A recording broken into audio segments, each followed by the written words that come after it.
नौजवान सिंधी शोबे में पढ़ंदड़ शाइर नाशाद रिज़वान खे चवंदसि त अचे पंहिंजी शाइरी पेश करे। नाशाद रिज़वान इंतिहाई उभरंदड़ ऐं तमामु घणपड़ो छोकिरो आहे जंहिं शाइरीअ जी हाणे शुरूआति कई आहे। सिंधी यूनिवर्सिटीअ जे सिंधी शोबे में फाइनल जो शागिर्द आहे।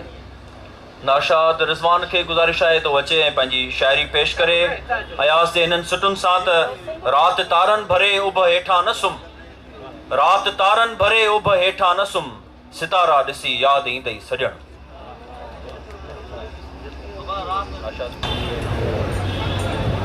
मेहरबानी मैम इरफाना अता रिज़वान। इजाज़त तलबगार मोहतरम सदर साहब नज़म अर्ज़ आहे। ही झूलो जवानीअ जो छातीअ जो हिंदोरो अथई, अञा राति बि अचणी आहे अॼु ॾींहं ई धोरो अथई। ही झूलो जवानीअ जो छातीअ जो हिंदोरो अथई, अञा राति बि अचणी आहे अॼु ॾींहं ई धोरो अथई। कुझु पेर संभाले खण अॻियां वाट खुटी वेंदई, ही समुंड जी छोली आहे सेहरा मिटी ईंदई। शीशे जो जिस्म जाना पत्थर खां परे रखजांइ, मौसम जे कारीगर मां हे डंग कढी छॾिजां। हे कर्ज हुसन पलटियो शाइरी त टिमी पवंदी, ही राग छिड़ी जे पियो पोइ वक़्तु तंबूरो अथई, अञा राति बि अचणी आहे अॼु ॾींहं ई धोरो अथई।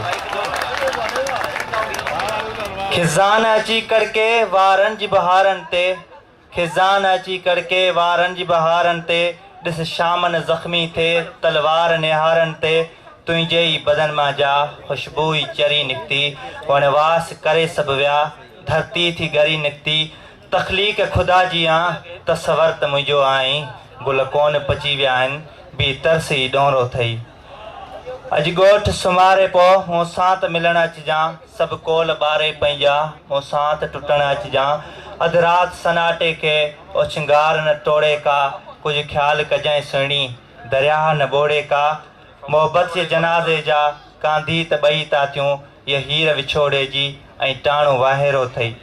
सुनसान जंगल जे मथां केॾी त बारिश आहे, सुनसान जंगल जे मथां केॾी त बारिश आहे। काइनात जे कुल्हे ते फितरत जो लाश आहे, हवा जे सूसट में तुंहिंजी छेर जा ई छमका। सांझीअ जी समात में सो ख़ौफ़ जो आहे पल्ला, तुंहिंजे ई कद अॻियां हथ जोड़ सुफ़ेदनि कई। तारीख़ जी डंड बि ॾिस अखि कोल काइरो अथई, अञा राति बि अचणी आहे अॼु ॾींहं ई धोरो अथई। Thank U. अॼु राति बि अचणी आहे। इहो हुयो नाशाद रिज़वान जंहिं ख़ूबसूरत